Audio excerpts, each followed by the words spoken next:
সন্তুর বাবাকে উচিত শিক্ষা দিয়ে নিজেই অপুর সঙ্গে সন্তুর বিয়েটা ভেঙে দিল অপুর মা। হ্যাঁ বন্ধুরা, এমনটাই দেখা যাবে। তাই সম্পূর্ণ জানতে ভিডিওটিতে লাইক দিয়ে চ্যানেলটি সাবস্ক্রাইব করে দেখতে থাকুন। গল্পের শুরুতেই দেখা যাবে আর্যর অফিসের পিয়ন অপুদের বাড়িতে আসে। তারপরে অপু ম্যাম বলে ডাকতে থাকে, কিন্তু অপু কিছুতেই শোনে না। তখনই পিয়ন ভিতরে ঢুকে এসে আর্যকে দেখে বলতে থাকে, স্যার। তখন আর্য পিয়নকে দেখে চমকে যায়। তখন অপুও চমকে যায় আর বলে, এ কি দাদা, তুমি এখানে? তখন পিয়ন বলে, হ্যাঁ, তোমার জন্য না, এটা মীরা ম্যাম পাঠিয়েছে। তখন একটা খাম দেখে অপু চমকে যায় আর বলে, এটা কি? তখন সেই পিয়ন বলে, এটা হলো অফিসের ম্যানুয়াল, সেটাই তোমাকে দিতে বলেছিল। তখন এই কথাতেই অপু বলে, এটা কেন? তারপরে আর্য পিয়নকে বলে, শোনো, তুমি আমাকে দেখোনি, ঠিক আছে? তখন পিয়ন বলে, হ্যাঁ স্যার, আমি আপনাকে দেখিনি। এই বলে সেখান থেকে বেরিয়ে চলে যায়। তারপর দেখা যাবে অপুর বাবা মা সেখানে আসে। এসেই বলে, অপু, তোর হাতে এটা কি? তখন অপু বলে, কি জানি আমি কি করেছি। তখন আর্য বলে, না, তুমি কিছু করনি। আসলে এটা তৈরি করা হয়, বছরে দু একজন এমপ্লয়িকে দেওয়াও হয়। তখন অপু বলে, কেন স্যার, আমি যখন জয়েন হলাম তখন তো সবকিছুতে আমি সাইন করে দিয়েছি। তখন আর্য বলে, হ্যাঁ, তারপরেও আমি এটা তৈরি করেছি, তুমি চিন্তা করো না, মীরাকে আমি দিতে বলেছি। তখন অপু বলে, ও আচ্ছা, আপনি বলেছেন, তাহলে আর কোনো সমস্যা নেই। তখন আর্য বলে, আচ্ছা অপর্ণা, তুমি বরং সন্তুর বাবাকে এই ম্যানুয়াল বুকটা দেখিয়ে এসো। তখন অপর্ণা বলে, কেন স্যার, ওনাদের কেন দেখাতে হবে? তারপরে আর্য বলে, হ্যাঁ, তুমি ওই বাড়ির বউ হবে, তাহলে কোম্পানিতে কি নিয়ম কানুন সেটা তাদের জানতে হবে না? তারপরে অপুর মা বলে, হ্যাঁ, তোকে আজু স্যার যখন বলছে, তুই যা, দেখিয়ে আয় যা। তখন অপর্ণা যেতে না চাইলেও আর্য অপুকে জোর করে পাঠায়। ওইদিকে দেখা যাবে সন্তুর বাবা বসে বসে কিছু একটা চিন্তা করে। তখনই সেখানে সন্তু যায়। সন্তুকে খুশি দেখেই সন্তুর বাবা বলে, কি ব্যাপার, এত খুশি খুশি লাগছে কেন? তখন সন্তু বলে, আমি গিয়েছিলাম অপুদের বাড়িতে অপুর সঙ্গে কথা বলতে। তখন শেফালি বলে, বাবা, তুই কি কথা বললি অপুর সঙ্গে? তখন সন্তু বলে, আমি তো কথা বলতে পারিনি। তখন সন্তুর বাবা বলে, কি একটা গাধা আমি জন্ম দিয়েছি, কথা বলতে গেছে, কথা না বলেই নাকি চলে এসেছে। তা কিসের জন্য এত হাসছিস, এত খুশি কিসের জন্য? তখন সন্তু বলে, আসলে ওদের বাড়ির ভিতরে না কথা হচ্ছিল, আমি বাইরে থেকে শুনেছি। তখন শেফালি বলে, তা কি শুনতে পেলি তুই? তখন সন্তু বলে, আসলে বিয়ের পরে কি হয় সেটাই ওরা বলছিল, সেটা শুনেই আমি খুশি হয়ে গেছি। তখনই সন্তুর বাবা লজ্জা পেয়ে যায়। তখন শেফালি বলে, তা ওরা কি বলছিল? তখন সন্তু বলে, অপু বলছিল যে বিয়ের পরেও নাকি ওর বেতন ওর বাবা মাকেই দেবে। তখন শেফালি বলে, এটা কোনো কথা নাকি? এভাবে হবে না। আমরা আমাদের বাড়ির বউ, ওর স্যালারিও আমাদের, বুঝতে পেরেছিস? ওর বেতন ও বাবা মাকে দেবে কেন? কেন দেবে? তখন এই কথাতে সন্তুর বাবা বলে, শোন, ওইটুকু ছুঁচো মেরে আমি হাত গান্দা করি না।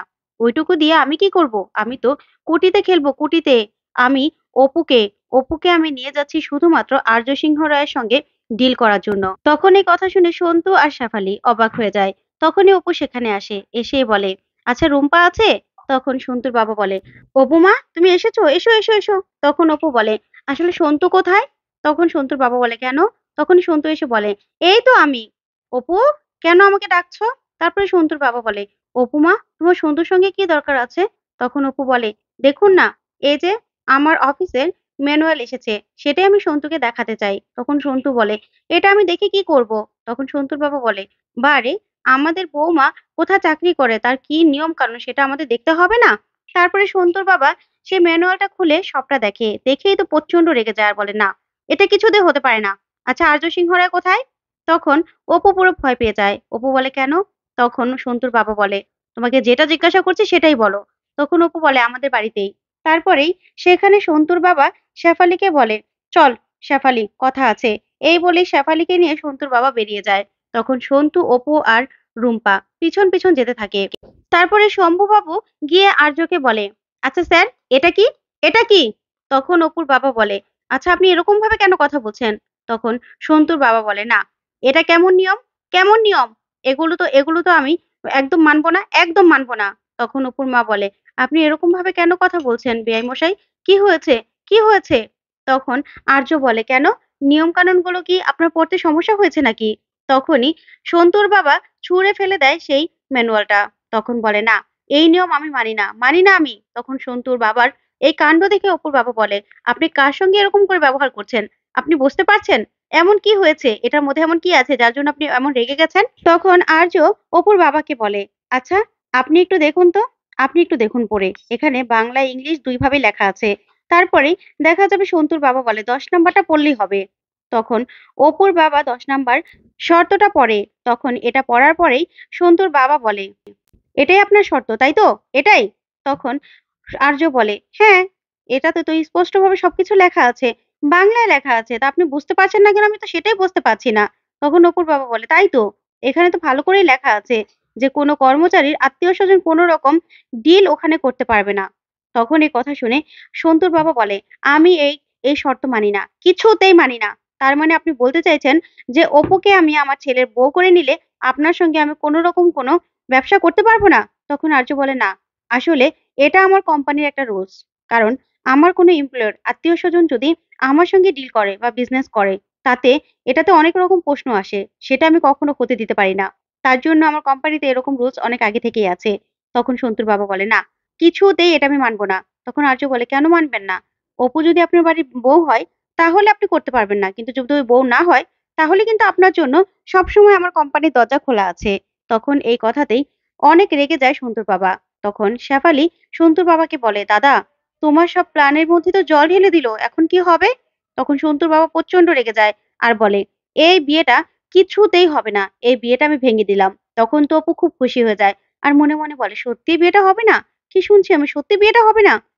তখন অপুর মা আর বাবা বলে, "এগুলো কি বলছেন আপনি? কি বলছেন?" তখন সন্তুর বাবা বলে, "হ্যাঁ, এই বাড়িতে আমার ছেলেকে আমি বিয়ে করাবো না।"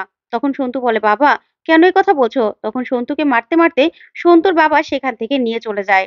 তখন ওরা চলে গেলেই অপুর মা অনেক কষ্ট পেতে থাকে আর বলে, "না, না, এটা কিছুতেই হতে পারে না। আমার মেয়ে ২ দিন পরে বিয়ে। আর সেটা কিনা এখন ভেঙে গেল?" তখন অপুর বাবা বলে, "দেখলে না ভদ্রলোক কেমনভাবে বলে গেল?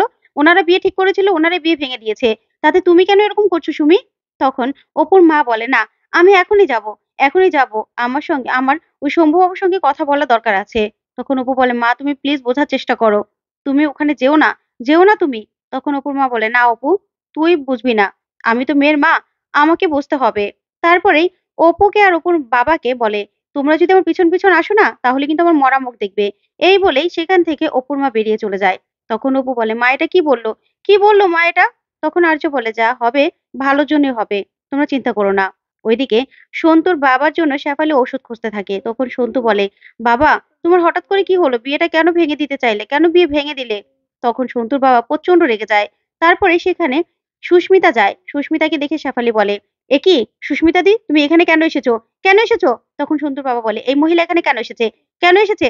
তখন সন্তুর বাবার সঙ্গে কথা বলতে আসে অপুর মা আর বলে, "প্লিজ আপনি এরকম করবেন না দাদা। আমার মেয়েটার সঙ্গে আপনি বিয়েটা ভেঙে দেবেন না। আপনার যেকোনো শর্ত আমরা মেনে নিতে রাজি আছি। ছোট্ট একটা ভুল বোঝাবুঝির জন্য কেন এরকম করবেন বলুন তো?" কিন্তু সন্তুর বাবা কোনো কিছুতে কিছু শুনতে চায় না, কোনো রাজিও হয় না। তখনই আর্য সেখানে আসে। এসেই বলে, "আপনার জন্য সেই নিয়মটা আমি পাল্টে দিতেই পারি।" তখন তো সন্তুর বাবা পুরো খুশি হয়ে যায় আর বলে, "সত্যি? ওই ১০ নাম্বারটা পাল্টালেই হবে?" তখন আর্য বলে, "হ্যাঁ, আপনার জন্য আমি সেটা পাল্টাতেই পারি।" তখন সন্তুর বাবা বলে, "হ্যাঁ, হ্যাঁ, বিয়ে হবে, বিয়ে হবে। আপনারা চিন্তা করবেন না।" তখন সুস্মিতা সন্তুর বাবার আসল রূপটা দেখতে পারে। দেখেই বলে, "স্যার, আসলে আপনি ভগবান। আপনার জন্যই আমি আজকে নিজের ভুলটা বুঝতে পেরেছি। আমার মেয়েকে আমি বিয়ে দেওয়ার জন্য উঠে পড়ে লেগেছিলাম। ভালো মন্দ কিচ্ছু বিচার করিনি। কিন্তু এখন বুঝতে পারছি, এই ঘরে আমার মেয়ে বিয়ে হলে আমার মেয়ে কোনোদিনও সুখী হতো না। যারা আমার মেয়েকে নিয়ে স্বার্থ দেখে, নিজের স্বার্থের জন্য আমার মেয়েকে নিতে চায়, তারা আমার মেয়েকে কোনোদিনও সুখে রাখবে না। সুখে রাখবে না। শুনুন, আপনার ছেলের সঙ্গে আমার মেয়ের কোনোদিনও আমি বিয়ে দেব না। বিয়েটা আপনি ভাঙবেন কি? আমি ভেঙে দিলাম।" তখন এই কথা বলে সেখান থেকে আর্যকে নিয়ে চলে যায় সুস্মিতা। যা দেখে আর্য খুব খুশি হয়।